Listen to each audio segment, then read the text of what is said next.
जो मानकर चाहा फेवरेट ए रेसिपीटा चाहा सहित मिसेकी खातु ए दुईटी जिनिस आपण मानकर आहुरी फेवरेट हो चार्टा बेले चाहा पिउथुबा समय सदा बेले इच्छा हुए ना किछि चटपटा चाहा सहित हल्का फुल्का खाइबा पाई सेथिपाई मु आज आपण मानक पाई आनिछि गोटे हल्का फुल्का चटपटा स्नैक्स रा रेसिपी आ सबुठु इम्पोर्टेंट कथा हला घरे थिबा चूड़ारू आमे ई स्नैक्स को आज बनेबा ताहले चलंतु भिडियोटी को स्टार्ट करि नबा।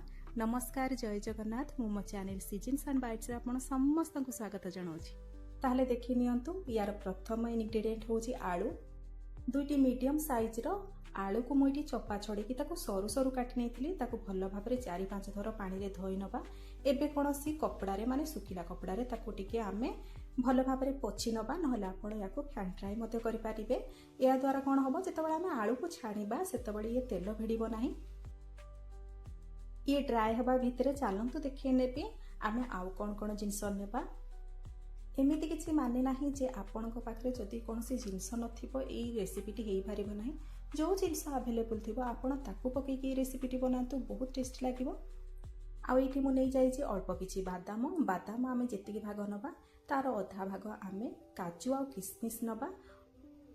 आउ नै जिबा आमे नडिया। मो पाखरे नडिया रहिथिला ताकू मु एठी लंबा लंबा करके काटी नै छि। नडिया नै जिबा आ अल्प किछि भृसंग पत्र को नै जिबा।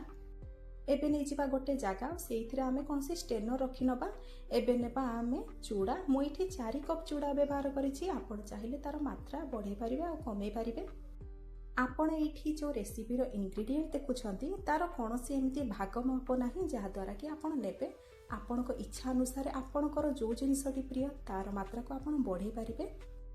चूड़ा को नहीं सारा परे आपण ताको टिके बाछि नेबे। आ जो स्टेनर आपण देखुचंती सेई स्टेनर रे आमे टिके चूड़ा को मध्य भलो भाबरे चलै नबा जहा द्वारा कि कोनसी गुंड थिले सब बाहरी पड़िबो। एमिति तो आपण जेतेबेले चूड़ा को तेल रे छाणीबे तेलर कलर टिके चेंज हेइ जिवो, किंतु देखंतु जदि ए गुंड रहिबो से कलर बहुत खराब हेइ जिवो। सेति पई आपण याको टिके छाणी कि नेबे। अच्छा, ये आपण मानको आ गोटे जिंस आपण को कहि देबा पई चाहूची। आपण ए रेसिपी को चाहिले एयर फ्रायर रे मते करि पारिबे, नहले अल्प किछि तेल देकी कड़ाई रे मते भाजी पारिबे। एबे चलंतु रेसिपीटी स्टार्ट करिबा। एठी देखंतु मु गोटे छोट कड़ाई नै जाई आ ताको गैस ऊपर बसै नै छि। अल्प किछि परिमाण रो तेल नै छि। एबे कोटी कोटी जिनिस को नेकी आमे तेल रे भलो भाबरे छाणी नबा। प्रथमे नै जाई छि एठी मु काजू को आपण जेमिति खीरी रे पकांती लाल करके आपण भाजंती सेही परि भाबरे आमे काजू को मते छाणी नबा। जेहेतु छोट कड़ाई सेति पई मु एठी गोटे लुहार चाहा छणा रे ताको सब छाणी नै छि। आपण चाहिले बड़ कोनोसी कड़ाई रे तेल पकेकी आपण ताको छाणी पारिबे। काजू टिके हमर सामान्य लाल हे गला परे आमे ताको बाहर करि नबा। आ एबे आमे जो बादाम रखिथिले ताको मते छाणी नबा। बादाम रे देखिबे आपण चपाटी टिके हल्का लाल रंग हे गले आपण ताको मध्य बाहर करि नेबे। आउ गोटे कथा एठी ध्यान देबे आपण जेहेतु आमे याकु तेल रे छाणी छंती आपण संगे संगे ए सब जिनिस को भलो भाबरे तेल रु तो निकाडीबे। आ टिश्यू पेपर रे आपण पकेइ देबे जहा फल टिश्यू पेपर जेतिकी सब एक्स्ट्रा तेल अछि ताकू सोक करि नबा। काजू और बादाम को छाणी सारा परे आमे एठी छाणी नबा किसमिस रो जेतेबेले आपण देखिबे साइज रे से बड़ हेइ जिवो माने फुली जिवो। आपण सेही पॉइंट रे बा सेही पॉइंट पर्यंत आपण किसमिस को छाणी नेबे। आ एठी देखंतु हमर किसमिस धीरे धीरे फुली गलाणी। एबे ताकू मध्य आमे तेल रु भलो भाबरे निकाडी के आनी पकेबा। किसमिस को भलो भाबरे छाणी सारा परे मु जो लंबा लंबा सरू सरू करके काटी रखिथिली नडिया को एबे छाणी नबा। जदि कोनोसी इंग्रेडिएंट आपणकर बेसी समय नब छाणीबा पई तेल रे ताहले नडिया काहेकि ना नडिया हमर टिके हल्का लाल होबा पर्यंत तापरे नडिया रो भीतर थिबा मॉइस्चर मरिया पर्यंत टिके समय ने।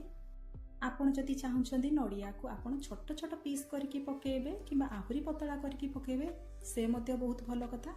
बहुत भलो भाबरे शीघ्र फ्राई हे जिवो नडिया। नडिया को भलो भाबरे लाल होबा पर्यंत भाजी नबा। एबे आमे अल्प अल्प चूड़ा पकेकी आमे भलो भाबरे तेल रे ताको पकेबा। गोटे सेकेंड रे रेडी हे जिवो ताको संगे संगे तेल रु बाहर करबा। आउ गोटे कथा मु एठी कहि देबा पई चाहूची, जदि आपण मो परिका एमिति छोट कड़ाई नै थिबे ताले कम कम चूड़ा पकेकी आपण ताको छाणी नेबे। एट ए टाइम बेसी चूड़ा बिल्कुल भी पकेबे नाही, काहेकि ना आपण देखुथिबे एठी आमे चूड़ा पकेला खेणे सांगे सांगे बबल्स गुड़ाक ऊपर को उठुची जहाँ द्वारा कि तेल मध्य आमर कड़ाई बाहर को आसी हारी आ डायरेक्ट आमर गैस बर्नर को जीव। ସେଥିପାଇଁ ଆପଣ ଚାହିଁଲେ ଚୁଡ଼ାକୁ କୌଣସି ବଡ଼ କଡ଼େଇରେ ଆପଣ ତାକୁ ଛାଣି ପାରିବେ, ନହେଲେ ଏମିତି ଛୋଟ ଜିନିଷରେ ଆପଣ ଅଳ୍ପ ଅଳ୍ପ ଚୁଡ଼ା ଆପଣ ଭଲ ଭାବରେ ଛାଣି ପାରିବେ। ଆଉ ଏଇଠି ଦେଖନ୍ତୁ, ଏଇଠି ମୁଁ ଯେଉଁ କାଟିକି ରଖିଥିଲି ମାନେ ଫ୍ରାଏ କରିଥିଲି ସରୁ ସରୁ ଆଳୁକୁ ତାକୁ ଛାଣି ନେବା। ଆଳୁକୁ ଆପଣ କ୍ରିସ୍ପି ହେବା ପର୍ଯ୍ୟନ୍ତ ଭଲ ଭାବରେ ଛାଣି ନେବେ, ନହେଲେ ମଏଶ୍ଚର ରହିଯିବ ଯାହାଦ୍ୱାରା କି ଭଲ ଲାଗିବନି ଖାଇବା ପାଇଁ। ଆଉ ଯଦି ଆପଣ ଏଇ ଚୁଡ଼ା ମିକ୍ସଚରକୁ କିଛି ଦିନ ଷ୍ଟୋର କରିବା ପାଇଁ ଚାହୁଁଛନ୍ତି ତାହେଲେ ଆପଣ ସେଇ ଚୁଡ଼ା ମିକ୍ସଚରରେ ଆଳୁ ଆଉ ନଡ଼ିଆକୁ ପକାଇବା ପାଇଁ ଆଭଏଡ଼ କରିବେ, କାହିଁକିନା ଏଇ ଦୁଇଟି ଜିନିଷରେ ମଏଶ୍ଚର ରହିଯାଏ ଯାହାଦ୍ୱାରା କି ଆମର ଚୁଡ଼ା ମିକ୍ସଚରଟି ଆମର ସିପିଯିବ, ମାନେ ନରମ ପଡ଼ିଯିବ। ଆଉ ଏବେ ଏଇଠି ଦେଖନ୍ତୁ, ମୁଁ ଭୃଷଙ୍ଗ ପତ୍ରକୁ ମଧ୍ୟ ଛାଣି ନେଇଛି। ଭଲ ଭାବରେ ସବୁ ଜିନିଷ ଛାଣିବେ ଯେମିତିକି କୌଣସି ଜିନିଷରେ ମଏଶ୍ଚର ରହିବ ନାହିଁ, ନହେଲେ ମିକ୍ସଚରଟି ଆମର ପୁରା ନରମ ଲାଗିବ। ଏଇସବୁ ଜିନିଷକୁ ଭଲ ଭାବରେ ଛାଣି ସାରିଲା ପରେ ଏଇଠି ଦେଖନ୍ତୁ, ଗୋଟେ ବଡ଼ ଜାଗା ନେଇଯିବେ ଆପଣ, ଆଉ ସବୁ ଜିନିଷକୁ ସେଇଥିରେ ପକାଇ ନେବେ। ଏବେ ଆମେ ସେଇଥିରେ ଅଳ୍ପ କିଛି ଏକ୍ସଟ୍ରା ମସଲା ଆଡ଼୍ କରିବା। ପ୍ରଥମେ ଆଡ଼୍ କରିବା ଏଇଠି ଆମେ ବ୍ଲାକ୍ ସଲ୍ଟ, ହାଫ୍ ଛୋଟ ଚାମଚ ବ୍ଲାକ୍ ସଲ୍ଟ ଆଡ଼୍ କରିବା। ଆଉ ତା ସହିତ ଏଇଠି ଆଡ଼୍ କରିଦେବା ହାଫ୍ ଛୋଟ ଚାମଚ ଚାଟ୍ ମସଲା ପାଉଡ଼ର। ଆଉ ସେଇ ସେମ୍ କ୍ୱାଣ୍ଟିଟିର ଆମେ ଏଇଠି ଆଡ଼୍ କରିଦେବା କାଶ୍ମୀର ରେଡ୍ ଚିଲି ପାଉଡ଼ର। ଏଇସବୁ ଜିନିଷକୁ ପକାଇ ସାରିଲା ପରେ ଆମେ ଏଥିରେ ପକାଇ ନେବା ଘରେ ଆଭେଲେବୁଲ୍ ଥିବା ଛଣା ସେଉକୁ। ଆଉ ଯେଉଁ ଜିନିଷଟି ବା ଏଇଥିରୁ ଯେଉଁ ଇନଗ୍ରିଡ଼ିଏଣ୍ଟଟି ଆପଣଙ୍କର ପ୍ରିୟ ଆପଣ ତାର ମାତ୍ରାକୁ ମଧ୍ୟ ବଢ଼ାଇ ପାରିବେ। ଏବେ ଏଇସବୁ ଜିନିଷକୁ ପକାଇ ଦେଇକି ଆମେ ତାକୁ ହାଲକା ହାତରେ ଟିକେ ମିକ୍ସ କରିନେବା। ହାଲକା ହାତରେ ଆପଣ ତାକୁ ମିକ୍ସ କରିନେବେ, ନହେଲେ କୌଣସି ସ୍ପାଚୁଲା ସାହାଯ୍ୟରେ କିମ୍ବା ଚାମଚ ସାହାଯ୍ୟରେ ଆପଣ ତାକୁ ମିକ୍ସ କରିବେ। ବେଶୀ ତାକୁ ଗଳେଇବା ଦରକାର ନାହିଁ, କାହିଁକିନା ଯେହେତୁ ଇଏ ଭଲ ଭାବରେ ତେଲରେ ଫ୍ରାଏ ହେଇଯାଇଛି, କ୍ରିସ୍ପି ହେଇଯାଇଥିବ, ତାକୁ ବେଶୀ ଗୋଳେଇଲେ ସେ ଭାଙ୍ଗିଯିବ। ସେଥିପାଇଁ ତାକୁ ହାଲକା ହାତରେ ଗୋଳେଇ ନେବେ ଭଲ ଭାବରେ। ଆଉ ଏଇଠି ଦେଖନ୍ତୁ, ଆମର ରେଡ଼ି ହେଇଯାଇଛି ଇନଷ୍ଟାଣ୍ଟ ଚୁଡ଼ା ମିକ୍ସଚର। ୟାକୁ କେବଳ ଗୋଟେ ଜିନିଷ ଦରକାର, ଗରମ ଗରମ ଚା ଆଉ ସନ୍ଧ୍ୟାବେଳର ଟାଇମ୍। ଚେଷ୍ଟା କରନ୍ତୁ ୟାକୁ ଥରେ ବନେଇକି ଖାଇବା ପାଇଁ। ଆପଣ ଏଇ ରେସିପିକୁ ବନେଇକି ଚଟାପଟ ଖାଆନ୍ତୁ। ଆଉ ଯଦି ଷ୍ଟୋର କରିବା ପାଇଁ ଚାହୁଁଛନ୍ତି, ମୁଁ ଯେମିତିକି ଆଗରୁ କହିଥିଲି ସେଇଥିରେ ଆଳୁ କିମ୍ବା ନଡ଼ିଆ ପକାଇବାକୁ ଆଭଏଡ଼ କରିବେ। ଦେଖିବେ ଇଏ କିଛି ଦିନ ପାଇଁ ଷ୍ଟୋର ମଧ୍ୟ ହେବ। କୌଣସି ଏୟାର ଟାଇଟ୍ କଣ୍ଟେନରରେ ତାକୁ ଭଲ ଭାବରେ ରଖିନେବେ। ଆଉ ଯଦି ଘରକୁ ଗେଷ୍ଟ ଆସୁଛନ୍ତି ଆପଣ ୟାକୁ ଚଟାପଟ ବନେଇକି ଆପଣ ତାଙ୍କୁ ମଧ୍ୟ ସର୍ଭ କରିପାରିବେ। ଭିଡ଼ିଓଟି ଭଲ ଲାଗିଥିଲେ ଲାଇକ୍ଟେ ନିହାତି କରିବେ। ଭିଡ଼ିଓଟି ଯଦି ପସନ୍ଦ ଆସିଥିବ ସାଙ୍ଗସାଥି ବନ୍ଧୁବାନ୍ଧବମାନଙ୍କ ସହିତ ସେୟାର କରିବେ। ମୋ ଚ୍ୟାନେଲରେ ଯଦି ନୂଆ ଆସିଛନ୍ତି କିମ୍ବା ମୋ ଚ୍ୟାନେଲକୁ ସବସ୍କ୍ରାଇବ୍ କରିନାହାନ୍ତି ପ୍ଲିଜ୍ ସବସ୍କ୍ରାଇବ୍ କରିନେବେ। ଫେସବୁକ୍ ପେଜ୍ରେ ଦେଖୁଥିଲେ ଫଲୋ ତ ନିଶ୍ଚୟ କରିବେ। ପୁଣି ଦେଖାହେବ ଆଉ ଗୋଟେ ନୂଆ ରେସିପି ଭିଡ଼ିଓରେ। ନମସ୍କାର, ଜୟ ଜଗନ୍ନାଥ।